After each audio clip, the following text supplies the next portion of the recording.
नमस्कार, जनमत हरियाणा में आपका स्वागत है। मैं हूं कमलकांत।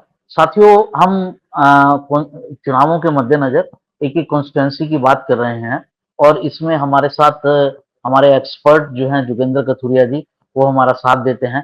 आज फिर वो अ उपलब्ध हैं, हमें उपलब्ध हुए तो हमने उनको पकड़ लिया और उनसे कहा कि साहब जुलाना के बारे में बताइए। उनका मानना है कि जुलाना की जो कॉन्स्टिट्यूएंसी है, वो बहुत ही इंटरेस्टिंग होने वाली है। क्यों इंटरेस्टिंग होने वाली है? क्या कारण है? क्योंकि यहाँ पर जाट समुदाय का वोट अच्छी संख्या में है, तो इसके बावजूद भी कैसे ये इंटरेस्टिंग हो सकती है? पिछली बार ये कॉन्स्टिट्यूएंसी जो है, ये मैं जहाँ तक मेरा ध्यान पड़ता है, याद पड़ती है, ये जेजेपी के पास थी और इस बार जो है, वो किस तरफ जाएगी, ये देखना होगा। इसके लिए हम जो मंच जो है अपना स्टेज जो है, वो कथुरिया जी को देते हैं। सर, ज़रा बताइए कि आपका क्यों मानना है कि ये कॉन्स्टिट्यूएंसी इंटरेस्टिंग होने वाली? सर, जुलाना की जो विधानसभा है, ये इसका इतिहास बहुत ही इंटरेस्टिंग है। जो यहाँ 2 बार विधायक रहे हैं और कांग्रेस के संभावित प्रत्याशियों की लिस्ट में उनका अच्छा खासा नाम है, परमेंद्र सिंह ढुल। उनके पिताजी दल सिंह जी 1967 में यहाँ से विधायक बने थे और यहाँ दबदबा किसी का भी नहीं रहा। कोई भी विधायक 2 से अधिक। तो आपने बताया परमिंदर ढुल के पिताजी जो है 1967 में यहाँ से चुनाव जीते थे और वो उनका इतिहास चला आ रहा है। इससे आगे चलते हैं।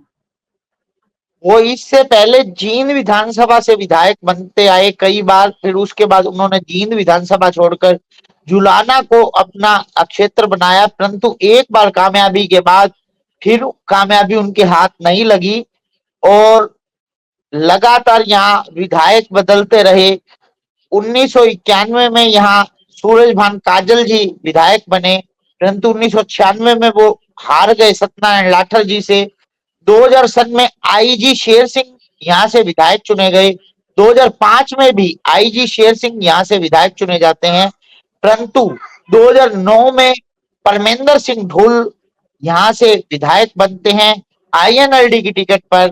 2014 में फिर परमेंद्र सिंह ढुल आईएनएलडी की टिकट पर यहाँ पर विधायक बनते हैं, परंतु 2019 में परमेंद्र सिंह ढुल भाजपा की टिकट पर अपना हाथ आजमाते हैं, परंतु उनकी एंटी इनकमेंसी आईएनएलडी की उनके आड़े आ जाती है और वो यहाँ पर जेजेपी के एक नए चेहरे अमरजीत ढांडा से बुरी तरह से चुनाव हार जाते हैं।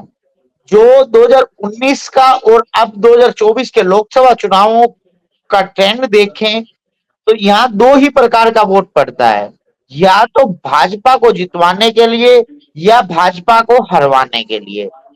पिछली बार भी क्या हुआ, अमरजीत ढांडा या जेजेपी की जुलाना में कोई लहर नहीं थी, परंतु परमेंद्र सिंह ढुल भाजपा की टिकट पर चुनाव लड़ रहे थे और जो उन्हीं के भाई लगते हैं धर्मेंद्र ढुल, वो कांग्रेस की टिकट पर चुनाव लड़ रहे थे। इसलिए यहाँ पर धर्मेंद्र ढुल के कंपैरिजन में लोगों ने यहाँ पर अमरजीत ढांडा को भाजपा के विरुद्ध अच्छा विकल्प माना। इसलिए यहाँ अमरजीत ढांडा और जेजेपी पार्टी जो 2019 में नई नवेली पार्टी थी, और जो जींद जिला है या ये बेल्ट है जींद जिले की, जुलाना, जींद, उचाना, नरवाना, यहाँ अच्छा खासा लोकदली वोट रहा है, देवीलाल जी का प्रभाव रहा है। इसलिए यहाँ जेजेपी के विधायक 2019 में जीत पाए। इस बार जी, भी यहाँ जी। पर भाजपा के अगेंस्ट माहौल है। यहाँ भाजपा के विरुद्ध कांग्रेस का प्रत्याशी अच्छा हुआ तो जो यहाँ का वोटर उस ओर सरक जाता है। यदि आईएनएलडी से कोई मजबूत चेहरा, जैसे कि सुनने में आ रहा है कि रवि चौटाला की धर्मपत्नी सुनैना चौटाला को आईएनएलडी यहाँ से प्रत्याशी बना सकती है, वो एक मजबूत प्रत्याशी साबित हो सकती हैं। यहाँ कांग्रेस के पास भी एक लंबी फेरिस्त है प्रत्याशियों की। जो पिछली बार के बीजेपी के प्रत्याशी परमेंद्र ढुल अब कांग्रेस ज्वाइन कर चुके हैं, वो स्वयं भी और उनके बेटे रविंदर ढुल जो कि एडवोकेट हैं हाईकोर्ट चंडीगढ़ में, उन्हें भी चुनाव लड़वाने की तैयारी कर रहे हैं परमेंद्र सिंह ढुल। उन्हीं के भाई धर्मेंद्र ढुल, रोहित दलाल, अनिल दलाल, नवदीप दलाल, राजपाल लाठर, मोहित लाठर और सपा पार्टी की टिकट पर संजय लाठर के सुपुत्र आदित्य लाठर को भी यहां उम्मीदवार बनाया जा सकता है, अगर किसी तरह की अलायंस की संभावना सपा के साथ कांग्रेस की बनती है तो। अगर इतने ही ज्यादा प्रत्याशी रहे तो कांग्रेस किसी बाहरी चेहरे पर भी दांव, मजबूत चेहरे पर दांव खेल सकती है, जिसमें हुड्डा परिवार से भी चेहरा हो सकता है, जिसमें मोनू हुड्डा और बिट्टू हुड्डा के नाम सुनने में आ रहे हैं कि उनके नाम विकल्प के तौर पर देखे जा रहे हैं। जी, तो कुल जमा जो जोगिंदर जी ने इतनी बात कही, उसका थोड़ा-सा मैं निष्कर्ष निकालने की कोशिश करता हूँ। एक बात तो ये कि यहाँ आईएनएलडी, बीजेपी और कांग्रेस तीनों के मजबूत उम्मीदवार होंगे। सुनैना चौटाला का नाम आपने बताया, अगर वो लड़की हैं तो वो एक मजबूत कैंडिडेट हो सकती हैं। कांग्रेस भी एक मजबूत विकल्प है और बीजेपी तो है ही। तो इन तीनों को के अगर अच्छे कैंडिडेट आते हैं और कांग्रेस के इतने सारे जो लोग हैं वो सीट लड़ना चाहते हैं, इस सीट से लड़ना चाहते हैं, तो इस बात से भी इनकार नहीं किया जा सकता कि यहाँ एक या दो अच्छे इंडिपेंडेंट्स भी मैदान में आ सकते हैं। तो अगर ऐसा होता है तो ये कम से कम त्रिकोणीय यहाँ पर चुनाव होगा, चतुष्कोणीय भी हो सकता है, पंचकोणीय भी हो सकता है। क्या मैं गलत कह रहा हूँ जोगिंदर जी? ना बिल्कुल, क्योंकि जेजेपी अमरजीत ढांडा पर दोबारा से दांव खेलेगी, क्योंकि जेजेपी के 10 विधायकों में से अमरजीत ढांडा ने आज भी पार्टी में अपनी आस्था बनाई हुई है और अपना विश्वास बनाया हुआ है जेजेपी में। तो मुझे लगता है दुष्यंत चौटाला दोबारा से यहाँ अमरजीत ढांडा पर दांव खेल सकते हैं। तो चार तो पार्टियां ही हो गई और इसमें जो है कौन बाजी मार ले जाएगा, ये एक देखने वाली बात होगी, क्योंकि जब मल्टी कॉर्नर कंटेस्ट हो जाता है तो बड़ी परेशानी हो जाती है। यहाँ या आपने जी यहाँ जी बोलिए। भाजपा के पास भी 3 मुख्य विकल्प हैं, जिसमें पहले किसान मोर्चा के जींद जिला के प्रेसिडेंट संदीप लोहान, जिन्हें अब किसान सेल में कन्वीनर की भूमिका प्रदेश में मिली हुई है, और उसके बाद यहाँ पर सतीश हथवाला, जो कि जिला परिषद के जींद जिला के शायद चेयरमैन भी हैं, उन पर भी भाजपा दांव खेल सकती है। सुरेंद्र लाठर, डॉक्टर सुरेंद्र लाठर, जो कि डिप्टी कमिश्नर होते थे शायद जीएसटी में, सोनीपत और गुरुग्राम में भी उन्होंने अपनी सेवाएं दी हैं। वीआरएस लेकर वो भाजपा ज्वाइन की लोकसभा चुनाव से पहले, वो भी एक विकल्प के तौर पर भाजपा देख रही है। उसके बाद यदि किसी ब्राह्मण चेहरे पर दांव खेलना हुआ तो मोहनलाल बड़ोली के बहुत ही करीबी हैं राधेश्याम शर्मा, उनका भी नाम चल रहा है, और एक कोड़ी गांव से रामराजी शर्मा, उनका भी नाम भाजपा की जो पंक्ति में है। तो इस पूरी जो कॉन्स्टिट्यूंसी है, साथियों मैं आपको बता दूं, लोकसभा चुनाव में एक आधी बार बीजेपी यहाँ पहले नंबर पर भी रही है, 2014 और 2019 के एक चुनाव में, दोनों चुनाव में नहीं। तो इसलिए भाजपा की प्रेजेंस यहाँ पर है, ऐसा नहीं है कि प्रेजेंस बिल्कुल नहीं है।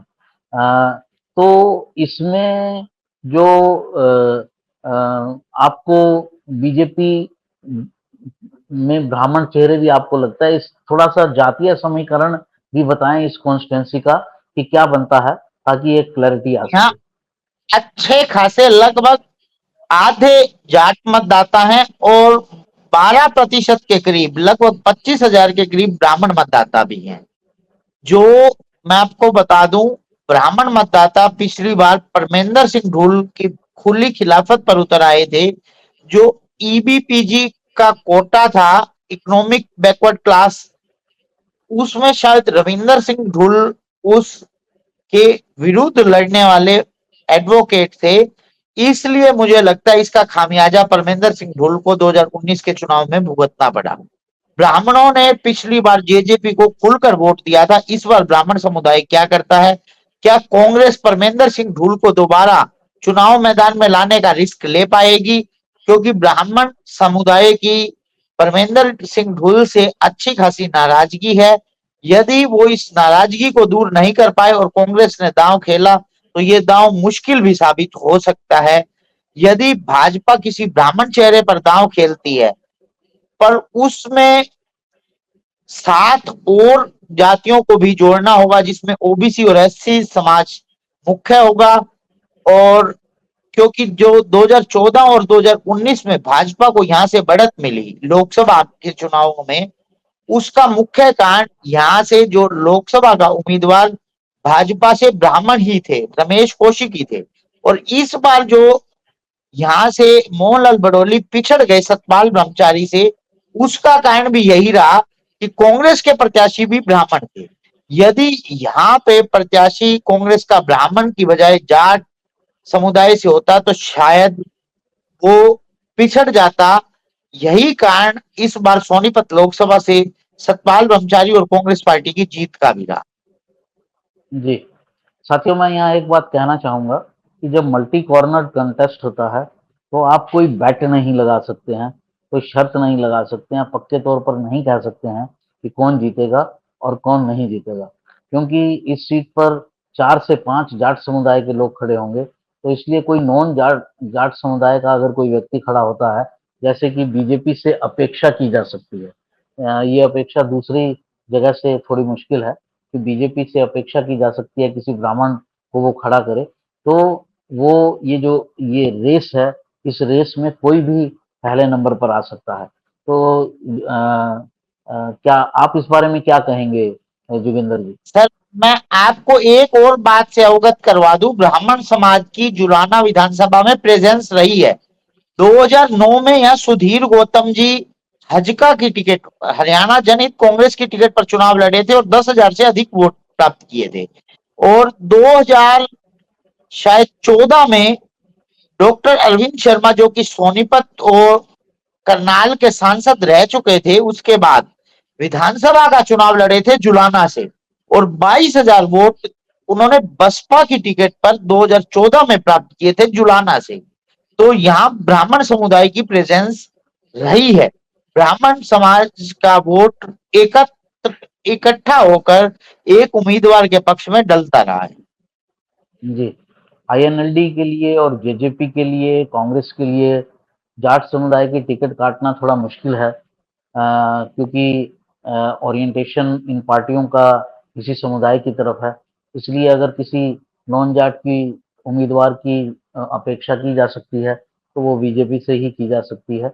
और जैसा कि जोगिंदर जी ने बताया कि पहले भी ब्राह्मण समुदाय के लोग खड़े रहे हैं, खड़े हुए हैं इस सीट से और वोट भी ठीक ठाक हासिल किए हैं, लेकिन जीत नहीं पाए। तो इस बार क्या स्थिति बनती है ये देखना होगा। इस अंक में हमारे सीटों का विश्लेषण जो हम करते हैं उसको लेकर इस अंक में हमारा इतना ही। कल फिर किसी सीट का विश्लेषण करेंगे और आपको उसका ब्यौरा देंगे। कैंडिडेट्स को लेकर क्या समीकरण बन सकते हैं, क्या स्थिति बनेगी, इसे लेकर। जोगिंदर जी आपने समय दिया, पूरा विश्लेषण किया सीट का हर नजरिए से, आपका बहुत बहुत धन्यवाद। दर्शकों आपसे एक अनुरोध है कि अगर आपको ये अंक पसंद आया है तो इसको लाइक करें और सब्सक्राइब भी करें हमारे चैनल को। हम आपको हर नजरिए से देश विदेश प्रदेश प्रदेश की, देश की और विदेश की खबरें देने की कोशिश करते हैं। आपका बहुत बहुत धन्यवाद हमारा ये अंक देखने के लिए। नमस्कार। हरियाणा की हर राजनीतिक खबर के विश्लेषण के लिए हमारे चैनल जनमत हरियाणा को लाइक, शेयर और सब्सक्राइब करना ना भूलें। साथ ही बेल आइकन को भी प्रेस कर लें ताकि हर वीडियो की अपडेट आप तक पहुंचती रहे।